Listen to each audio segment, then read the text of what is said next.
Everyone, today we are starting the Boolean laws, that is laws and rules of Boolean algebra. Already we have discussed about the various types of logic gates, that is basic gates.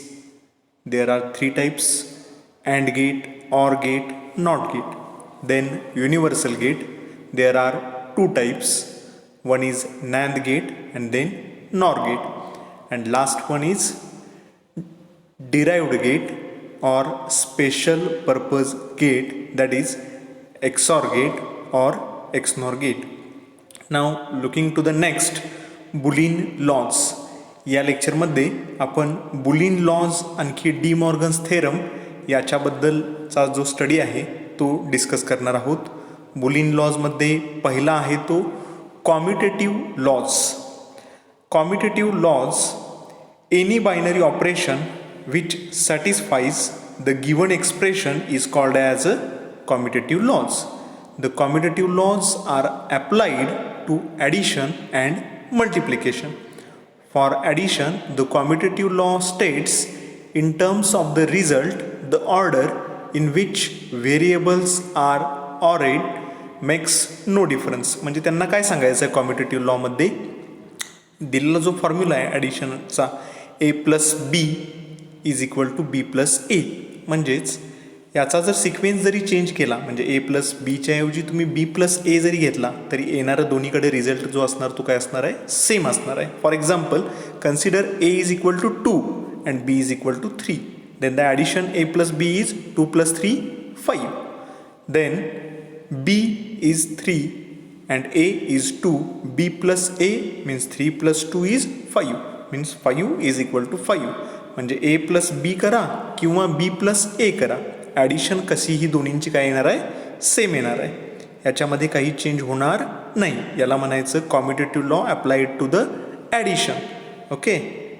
Now for multiplication, the commutative law states in terms of the result the order in which variable are ANDed makes no difference.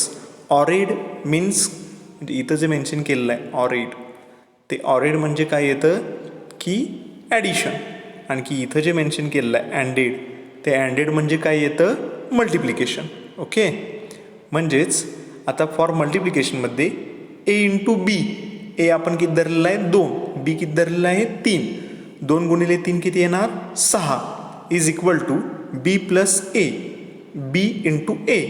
बी किती आहे? 3. ए किती आहे? 2. 3 गुणिले 2 6, म्हणजे 6 is equal to 6. बरोबर. म्हणजेच addition असेल किंवा मल्टिप्लिकेशन असेल, जर 2 व्हेरिएबल असतील तर त्या 2 व्हेरिएबलमधला सिक्वेन्स जरी चेंज केला तरी येणारा रिझल्ट काय असतो? सेम असतो. या लॉला म्हणायचं commutative law. A plus B is equal to b plus a किंवा a into b is equal to b into a, याला म्हणायचं कॉम्युटेटिव्ह लॉ. कॉम्युटेटिव्ह लॉ म्हणजे पुन्हा एकदा सांगतो, दिलेल्या 2 व्हेरिएबलमध्ये जरी त्यांचा सिक्वेन्स चेंज केला तरी येणारा रिझल्ट हा सेम येतो. मग ते मल्टिप्लिकेशन असू दे किंवा ॲडिशन असू दे, त्याला म्हणायचं commutative law. Now next is the associative law. आता असोसिएटिव्ह लॉ काय सांगतो? These law states that in order in which the logic operation are performed is irrelevant as their effect is same. Means the associative laws are applied to the addition and multiplication.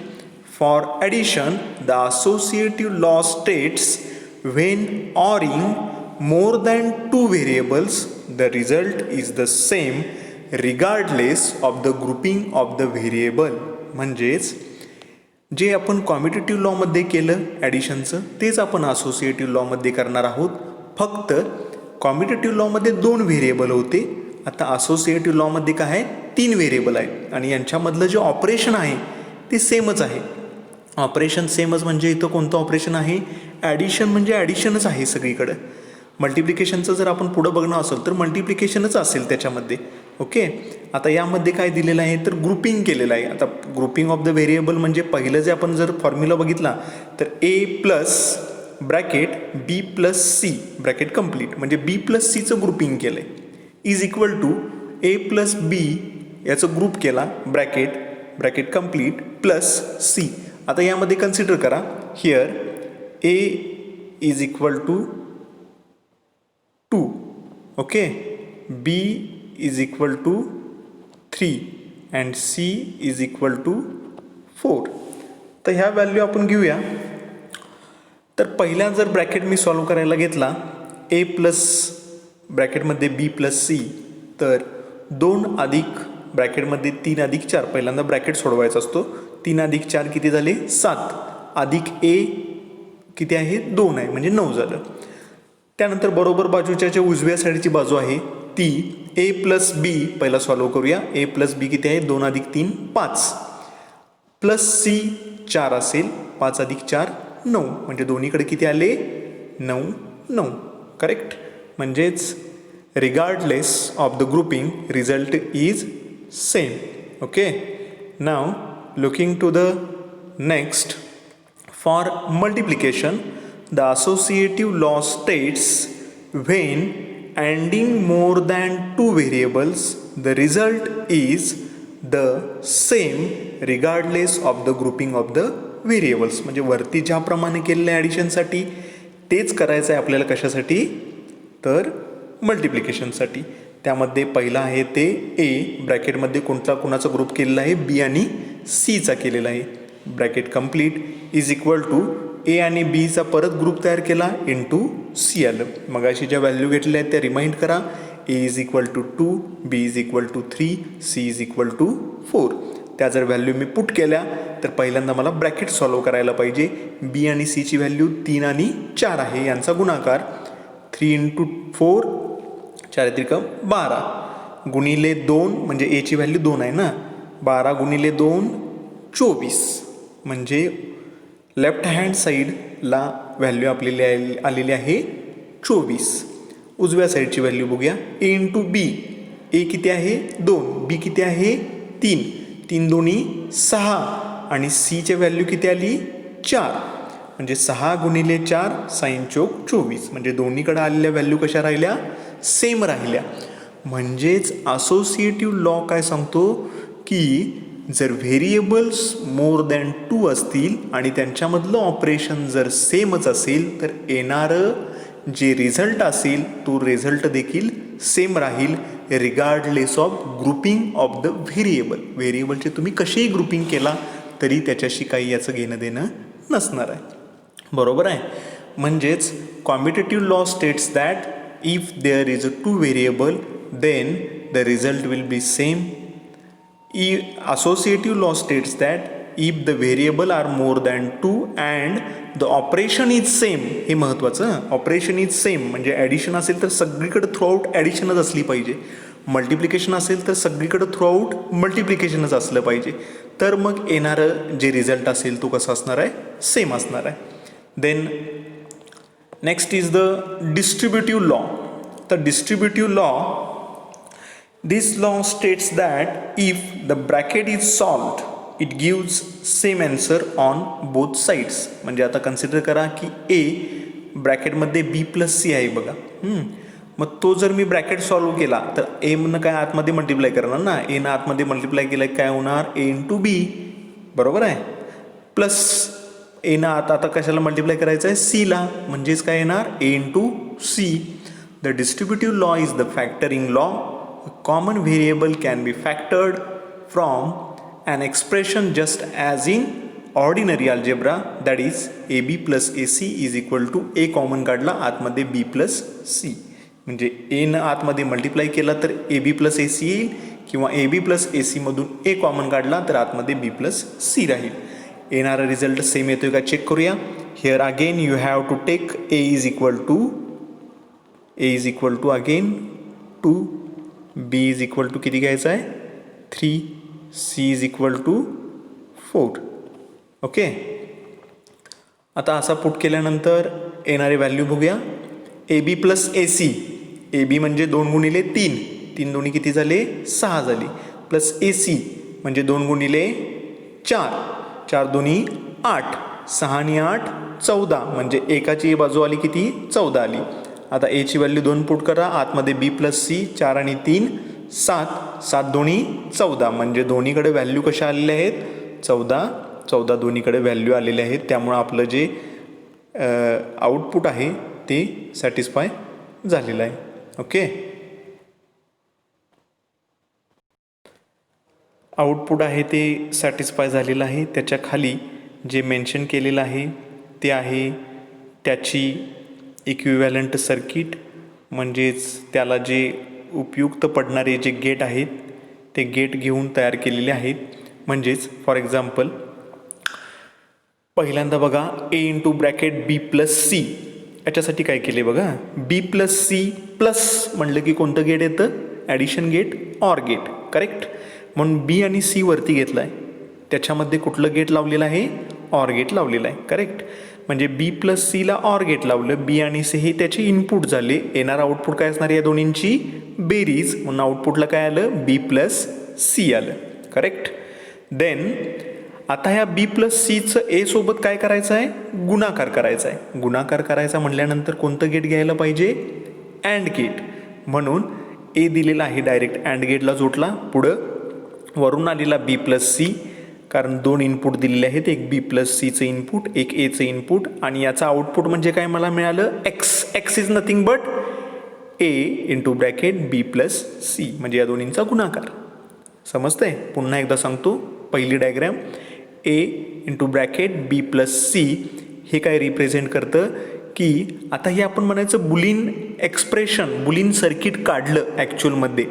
हे वरती जे expression दिलेलं आहे distributive law, त्याची circuit diagram काढली म्हणायची, logic diagram काढली म्हणायची. तर A into bracket B plus C, B plus C म्हणजे काय आलं, बेरीज आली. बेरीज आली म्हणजे कोणतं गेट आलं, तर or gate. Or gate is nothing but the addition, म्हणून B आणि C मध्ये ऑर गेट. येणारा आउटपुट या दोन्हींची बेरीज असेल B प्लस C. त्यानंतर आहे ते यांचा गुणाकार करायचा आहे कुणासोबत, A सोबत, म्हणून हा A घेतला बाजूला, आणि या B प्लस C आणि A मध्ये अँड गेट दिलं. या अँड गेटनं काय करणार, त्या दोन्हींचं मल्टिप्लिकेशन करणार. येणारा आउटपुट असेल X. X is nothing but A into bracket B plus C, bracket complete. हे झालं पहिले logic circuit diagram, logic diagram. Okay, दुसरी आहे ती AB प्लस AC. जर व्यवस्थित बघितलं तर AB मध्ये काय आहे, गुणाकार आहे, AC मध्ये काय आहे, गुणाकार आहे. किती गुणाकार आहेत, 2 आहेत, 2 मल्टिप्लिकेशन आहेत. 2 मल्टिप्लिकेशन म्हणजे किती अँड गेट, 2 अँड गेट. आणि शेवटी या दोन्हींची काय आहे, बेरीज आहे, म्हणजे किती ऑर गेट येणार, एक ऑर गेट येणार. म्हणून AB यांच्यामध्ये एक अँड गेट घेतलं, ABचा दोन्हींना गुणाकार केला, A आणि Bचा गुणाकार केल्यानंतर आउटपुट आलं AB, जे पहिल्यांदा वरती दाखवलेलं आहे ते. त्यानंतर खाली घेतलेलं आहे ते AC. A आणि C मध्ये पुन्हा गुणाकार आहे, म्हणून पुन्हा आपण काय घेतलं, अँड गेट घेतलं. गुणाकार केल्यानंतर त्याचा आउटपुट आपल्याला किती मिळणार, AC भेटणार. त्यानंतर वरून आलेला AB, खालून आलेला AC, ह्या दोन्हींची काय करायची आहे, बेरीज करायची. म्हणून येणारा आउटपुट काय असेल, AB plus AC which is nothing but X. ही झाली याची डिस्ट्रीब्युटिव्ह लॉची लॉजिक डायग्रॅम. समजलं? म्हणजे आता आपण पहिल्यांदा काय बघतोय, कॉम्युटेटिव्ह लॉ. कॉम्युटेटिव्ह लॉमध्ये 2 व्हेरिएबल होते. It content 2 variables and the output is same regardless of changing it's sequence. Okay, and associative law is nothing but addition or multiplication between more than 2 variable but the operation is same. and distributive law काय सांगतो की distribute करा, म्हणजे A into bracket B plus C जे आहे ते distribute करा, AB plus AC. येणारा त्यांचा आन्सर असेल ते सेमच असेल. डिस्ट्रीब्युटिव्ह लॉमध्ये ऑपरेशन्स डिफरंट, असोसिएटिव्ह लॉमध्ये ऑपरेशन सेम, डिस्ट्रीब्युटिव्ह लॉमध्ये ऑपरेशन डिफरंट. एकदा गुणाकार आहे, एकदा ॲडिशन आहे. A इंटू ब्रॅकेटमध्ये B प्लस C, प्लस पण आहे आणि मल्टिप्लिकेशन पण आहे. जर ऑपरेशन सेमच असतं तर त्याला म्हटलं असतं आपण काय, असोसिएटिव्ह लॉ. जर व्हेरिएबल्स 2च असते तर आपण काय म्हटलो असतो, कॉम्युटेटिव्ह लॉ. व्हेरिएबल 3 आहेत पण ऑपरेशन डिफरंट आहे, त्याला काय म्हणायचं, distributive law. Okay, clear? Now next the rules of Boolean algebra. आता हे जे सगळे रूल्स आहेत यामध्ये काही आहेत ते अँड लॉज आहेत, काही आहेत ते ऑर लॉज आहेत आणि एका ठिकाणी येतो तो इन्व्हर्जन लॉ, ते आपण बघणार आहोत. त्यामध्ये पहिला अँड लॉज आणि ऑर लॉज म्हणजे काय. अँड म्हणजे ज्यांच्यामध्ये मल्टिप्लिकेशन असेल, and means multiplication, or means addition. आता ऑर लॉज म्हणजे ॲडिशन लॉज. जर आपण पहिला रूल बघितला 1 number A+0 is equal to A, हा कोणता आहे, ऑर लॉज आहे. का तर ए आणि 0मध्ये कोणतं काय मेन्शन केलं आहे, साईन प्लस, प्लस म्हणजे ॲडिशन. आता इथून पुढे लक्षात ठेवा, जे काही रूल खाली खाली खाली लिहित जाईन त्यामध्ये जर प्लस असेल तर ते ऑर लॉज असतील, जर मल्टिप्लिकेशन असेल तर ते अँड लॉज असतील. आता A+0 is equal to A हे आलं कसं, तर फॉर एक्झाम्पल एची व्हॅल्यू एकतर 2च असणार, बायनरी, एकतर तो 0 असेल किंवा दुसरं म्हणजे तो 1 असेल. ओके, त्याच्या व्यतिरिक्त त्याची कुठलीही व्हॅल्यू नसणार आहे. जर समजा ए हा मी 0 घेतला, ओके, तर 0+0 इज इक्वल टू ए येणार, 0 येणार. 0+0 is equal to 0. If A is equal to 1, 1+0 काय येणार, 1+0 इज इक्वल टू 1 येणार. म्हणजे व्हॅल्यू कुणाची येते, म्हणजे for example A is equal to मी 0 घेतला, ओके, आणि आता हा 0 मी इथं पुट केला, तर 0+0, 0+0 हे काय येतं, 0 येतं. जरासा ड्रॉ करण्यासाठी प्रॉब्लेम येतोय. ओके,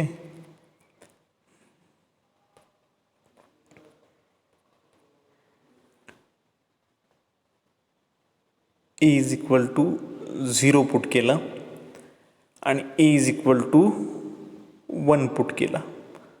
आता इथून पुढचे जे आपण रूल बघणार आहोत, ह्या रूलमध्ये इतकंच लक्षात ठेवा की प्रत्येक कंडिशनला आपण ए इज इक्वल टू 0 एकदा पुट करणार आहे आणि ए इज इक्वल टू 1 एकदा पुट करणार आहे. त्यानंतर यामध्ये A+0 इज इक्वल टू ए, यामध्ये पहिल्यांदा ए इज इक्वल टू 0 पुट करून बघूया. 0+0 ॲन्सर काय येणार, 0 अधिक 0 0, म्हणजे व्हॅल्यू कुणाची आली, एची व्हॅल्यू आली. आता ए इज इक्वल टू 1 घेऊन बघूया. 1+0 काय येणार, 1 येणार, बरोबर आहे, कारण आपण ऑलरेडी ऑर लॉमध्ये बघितलेलं आहे. ऑर लॉ म्हणजे ऑर गेटमध्ये 1+0 काय येतं, 1 येतं. मग आता 1 ही व्हॅल्यू कुणाची, एची व्हॅल्यू आली.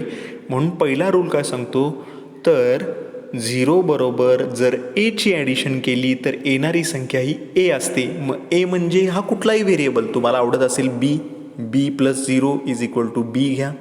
तुम्हाला आवडत असेल, तुमचं नाव डी वरून चालू होतं आहे, D+0 is equal to D घ्या.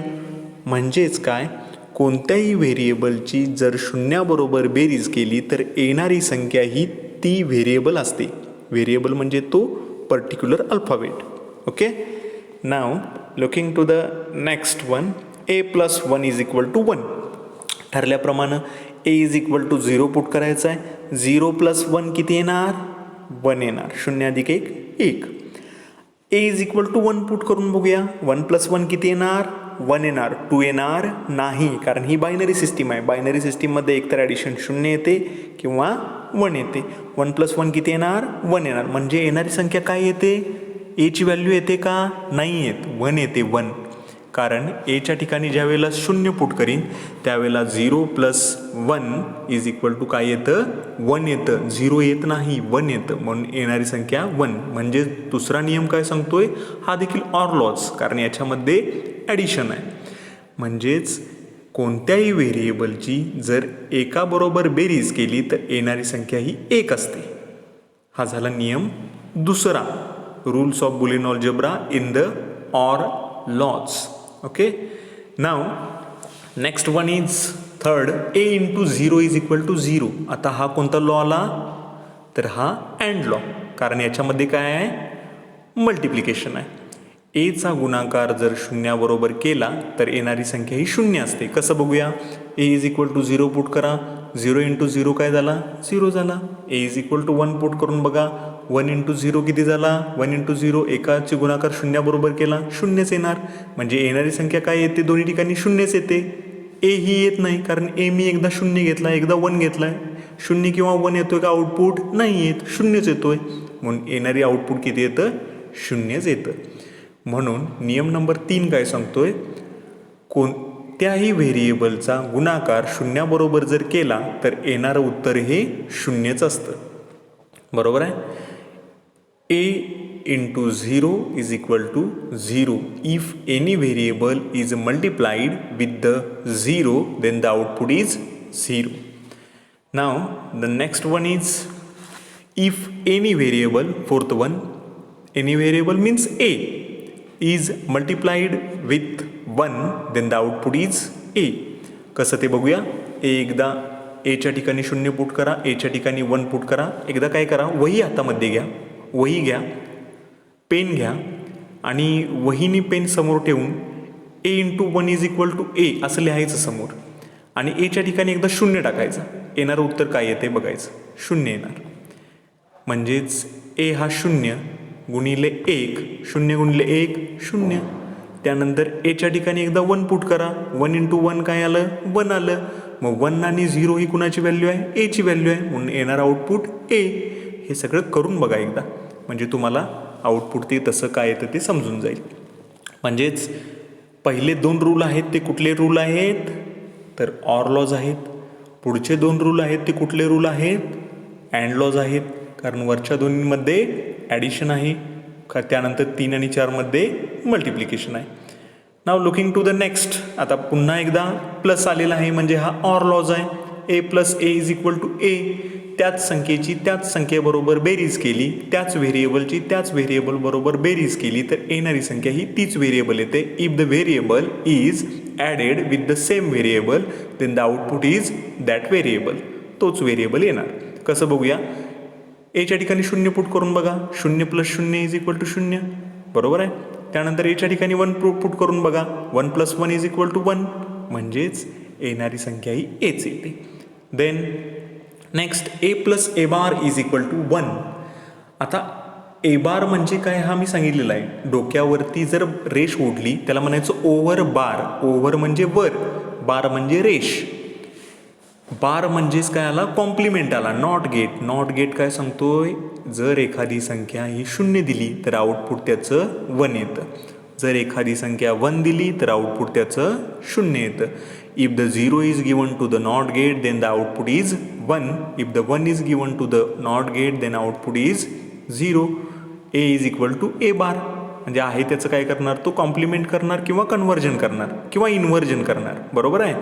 मग ए प्लस ए बार बघूया. एला जर 0 असेल तर ए बार काय असेल 1 असेल. म्हणजे ए 0 अधिक ए बार 1. 0 प्लस 1 काय आला 1 आला. त्यानंतर ए मी 1 घेऊन बघतो. ए जर 1 घेतला तर ए बार काय असणार 0 असणार. 1 प्लस 0 काय झाला 1 झाला.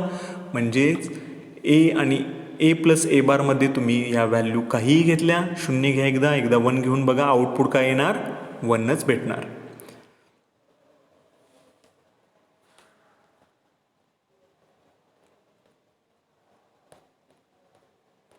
Then 7 number is A into A is equal to a. त्याच संख्येचा त्याच संख्येबरोबर गुणाकार केला तर तीच संख्या येते. If the variable is multiplied with the same variable then the output is that variable. Okay. A into A is equal to A. 0 into 0 0. 1 into 1 1. Okay. Now the next one is A into A bar is equal to 0. A into A bar A is equal to 0 put करा. 0 put केला तर बार त्याचा काय असणार आहे 1 असणार आहे. 0 into 1 काय येणार 0 गुणिले 1 0. त्यानंतर ए जो आहे तो काय करा 1 पुट करा. ए बार आहे तो काय पुट करा, साहजिकच तो 0च येणार. 1 इंटू 0 काय झाला 1 इंटू 0 0 झाला. एच्या कधीही ए बार हा उलटा असतो. बरोबर आहे. त्यामुळं a into A bar is equal to 0. Then the next is a double bar is equal to a. म्हणजे यामध्ये काय पण म्हणायचं आहे बघा, हा 9th नंबरचा जो रूल आहे हा 9th नंबर रूल याला म्हणायचं डबल इन्व्हर्जन लॉ. त्याला म्हणायचं डबल इन्व्हर्जन लॉ. हा रूल कसा आहे बघा, जर मी ए हा जर मी 0 पकडला, बरोबर आहे, तर त्याचा ए बार काय होणार, याचा ए बार 1 होणार. बरोबर आहे, बरोबर ना. ए हा जर मी 0 घेतला तर ए बार काय असेल, 1 असेल. आता ह्या ए बारचा पुन्हा मी नॉट करतो म्हणजेच पुन्हा बार करतो, म्हणजेच एकाचं काय होणार, 0 होणार. म्हणजेच ही 0 0 व्हॅल्यू ही कुणासारखी आली, ओरिजिनल व्हॅल्यूसारखी आली. म्हणजे ए बार इज इक्वल टू ए. त्याचप्रमाणे ए इज इक्वल टू 1 एकदा घेऊन बघा. ए इज इक्वल टू 1 घेतला तर ए बार काय येणार, 0 येणार. एचा जर डबल बार केला तर तो 1 येणार. 1 1 काय झालं, सेम झालं, म्हणून ए बार इज इक्वल टू ए झाला. समजलं. याला म्हणायचं डबल इन्व्हर्जन लॉ. हा डबल इन्व्हर्जन लॉ सेपरेट विचारला जाईल. ओके. आता इथून पुढचे रूल आहेत ते आपले प्रॉब्लेम सॉल्व करते वेळेला उपयोगी पडतील. त्यामुळं फक्त इतकंच लक्षात ठेवा की आपल्याला 9th पर्यंतचे जे रूल आहेत ते लक्षात ठेवायचे आहेत. यामध्ये those where plus is indicated, then that type of laws or rules are called as OR laws. If there is a multiplication, then it is called as AND laws. म्हणजे total आपण जे lodge बघितले Boolean lodge हे किती आहेत, तर total 6 lodge आहेत. 6 मध्ये कुठले कुठले सांगतो खरे. पहिला आहे तो कॉम्युटेटिव्ह लॉ. कॉम्युटेटिव्ह लॉमध्ये 2 व्हेरिएबल्स असतात, राईट. त्यामध्ये 2 व्हेरिएबल्स आणि या 2 व्हेरिएबलमध्ये तुम्ही सिक्वेन्स त्याचा कसाही चेंज केला, मल्टिप्लिकेशन करताना किंवा ॲडिशन करताना येणारा रिझल्ट काय येतो, सेम येतो. याला म्हणायचं commutative law. Then the next one is associative law, in which there are 3 variables and the operation is same. म्हणजे एक तर ॲडिशनच असेल थ्रू आउट, मल्टिप्लिकेशन तर मल्टिप्लिकेशन असेल थ्रू आउट, येणारा आउटपुट असेल ते सेम असेल. त्यानंतर थर्ड बघितला तो डिस्ट्रीब्युटिव्ह लॉ. यामध्ये काय असणार आहे, तर डिस्ट्रीब्युटिव्ह लॉमध्ये काय असेल की यामध्ये ॲडिशन पण असेल आणि मल्टिप्लिकेशन पण असेल, व्हेरिएबल्स 2 पेक्षा जास्त असतील. त्यानंतर बघितले ते अँड लॉज. या दिलेल्या 9 फॉर्म्युलामध्ये जिथं जिथं मल्टिप्लिकेशन मेन्शन केलेलं आहे त्या सगळ्यांना म्हणायचं अँड लॉज. म्हणजे a into 0 is equal to 0, A into 1 is equal to a into A is equal to a into A bar is equal to 0. हे 4 आहेत ते अँड लॉज. त्यानंतर आहेत ते ऑर लॉज. ऑर लॉज कुठले कुठले, जिथे ॲडिशन मेन्शन केलेले आहेत, these are called as a or laws. A plus 0 is equal to A plus 1 is equal to 1, then A plus A is equal to A plus A bar is equal to 1. हे जे आहेत ते ऑर लॉज. आणि inversion law म्हणजे कोणता, actually तो डबल इन्व्हर्जन लॉ म्हणायचं त्याला. डबल इन्व्हर्जन लॉ म्हणजे 2 वेळा त्याचा बार मेन्शन केला. This law states that the double inversion of any variable gives its original value. त्याची पहिली व्हॅल्यू आहे ती देतो. A double bar is equal to A. Okay okay. Actually या लेक्चरमध्ये डी मॉर्गन्स थेरम देखील कव्हर करायचे होते, पण व्हिडिओ बराच लेंदी होईल. Therefore we have to stop here. You have to remember all the laws, also take notes of all the laws, that is Boolean laws, in which there is commutative law, associative law, distributive law, AND law, OR law and inversion law. Write down all these as your notes, okay, of the Boolean laws. In the next lecture we will discuss about the De Morgan's theorem. Thanks for the today.